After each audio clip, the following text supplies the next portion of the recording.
Hey guys, it's Taylor. Welcome back to my YouTube channel. Today we're going to be doing a curling tutorial. I have a new haircut as of late, so I'm going to be showing you two new techniques I've been doing since I have a lot of layers, and best way to curl with a lot of layers so that you're making sure you're getting a good even style. And the next thing I'm going to show you is how to get volume in the top of your curls and the top of your head. So let's dive in. I know this tutorial is a long time coming and it's needed an update. I'm so excited to do it with you now. I honestly think this is the best I've liked my hair in my entire life, so it's just really good. I'm feeling real good about it.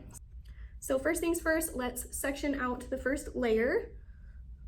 And I'm using my ensemble clip here. They're the best. They're super soft alligator clips. And I'm gonna split my hair in the back and bring it forward.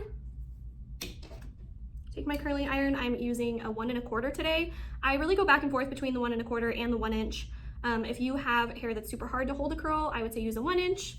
Today, I just want something kind of soft. I am gonna put on my halo later today, so I'm using the bigger one. My first section, I have about just amount of hair for the bend of the head. And this first layer, it's really important to note if you have like mid-length to shorter hair, I like to not put a ton of curl in this bottom layer because sometimes when you curl everything all the same, it actually makes it look a little bit flatter. So you'll see I'm gonna curl these front pieces tighter like how I normally would, but the underneath layers, I'm gonna kind of give it just a light bend.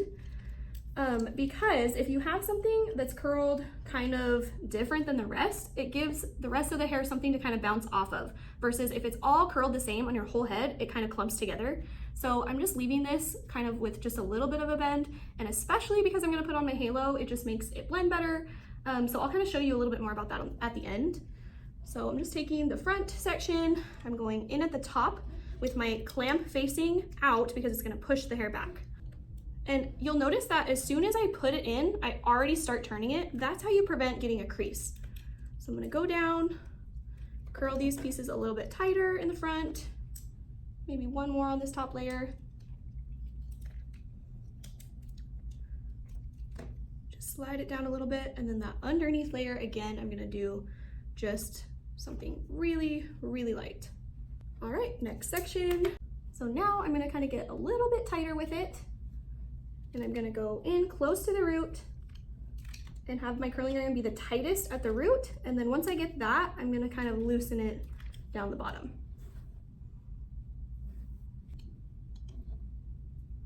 And then you'll notice I'm kind of leaving them tightly curled so that they can cool. That's one of the best ways you can get your curls to hold, is by leaving it curled to completely cool, because it's gonna set in that shape.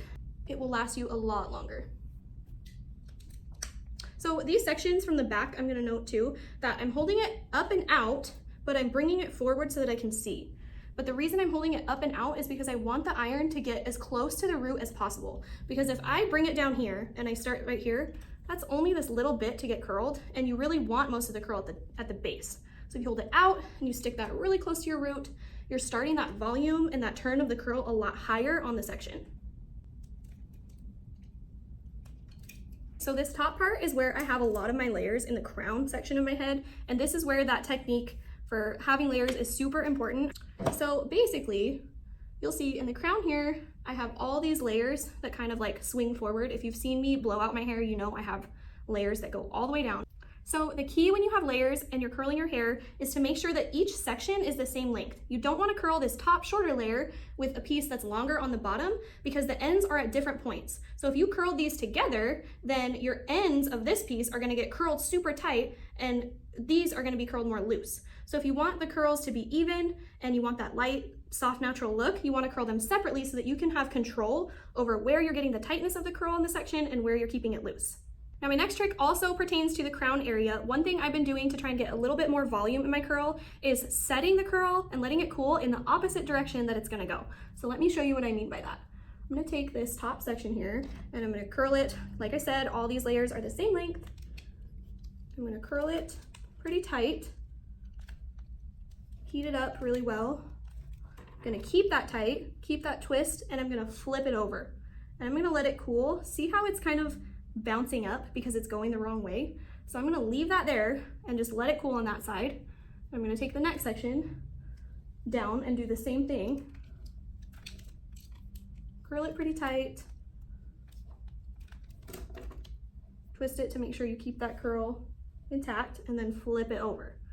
I really mostly do it on the sides. It's kind of hard to flip the back section, so don't really worry about those. But these top 3 on the side, I've been doing this lately, and I really feel like it makes such a difference with keeping the volume at the top of your hair.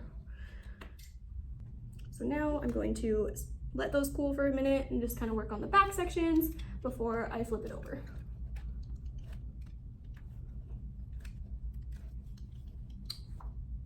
I really want these to completely cool in the opposite direction, so I might touch up these bottom pieces, work on the back a little bit, wait till it's totally cool before I flip it over. Now again, these back pieces, rather than swinging it down and curling it down here, I'd only be curling the ends. Remember to hold it up high. You can kind of turn your head to the side so that you can really get in by that root and keep the volume on that curl section a lot higher. And then it also keeps your ends soft. And you'll also notice that I am not using any spray or anything like that. I like my hair to really last a while. I have little babies at home, so I can't spend a lot of time or multiple times during the week doing a complete redo on my hair. So when I wash it, I need it to last, you know, at least 3 days.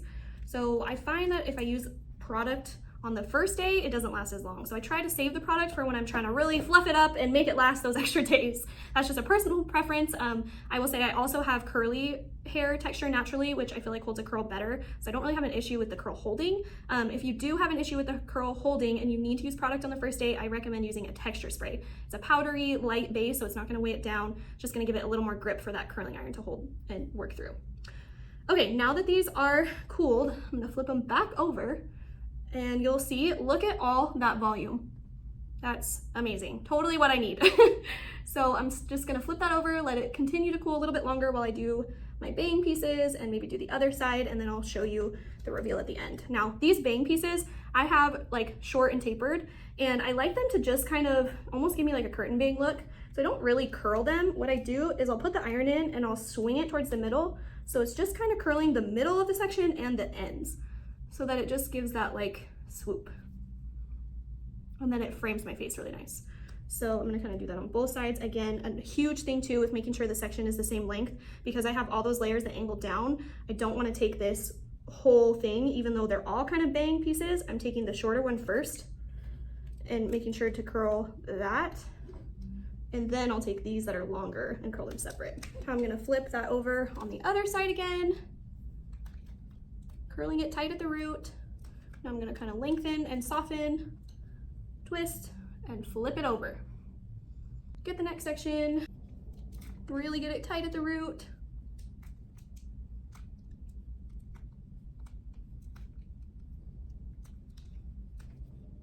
Twist, flip over.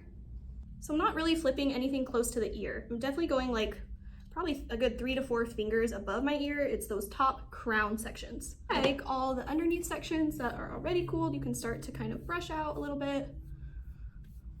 I'm gonna brush everything out. My Ensemble Detangler, it's the best. There we go.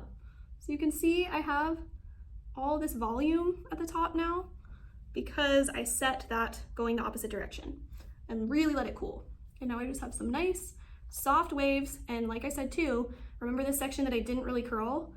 So all my curls in the top of my hair are laying over it, and it's making my hair look a lot thicker. If I would have curled these really tight too, it probably would clump together, and see how that looks a lot thinner than with it like this. So that's the reason I do that.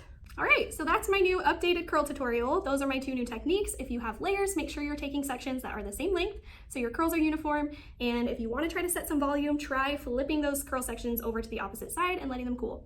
Hope this was helpful for you guys. Let me know if you have any other questions or you want to see any other type of curl tutorials. You know, I love a good blowout curl, and I just love helping you guys out. So make sure you subscribe to my channel, leave me a comment, let me know if you liked this video, check out my Instagram, all the things, and I will see you guys here next time.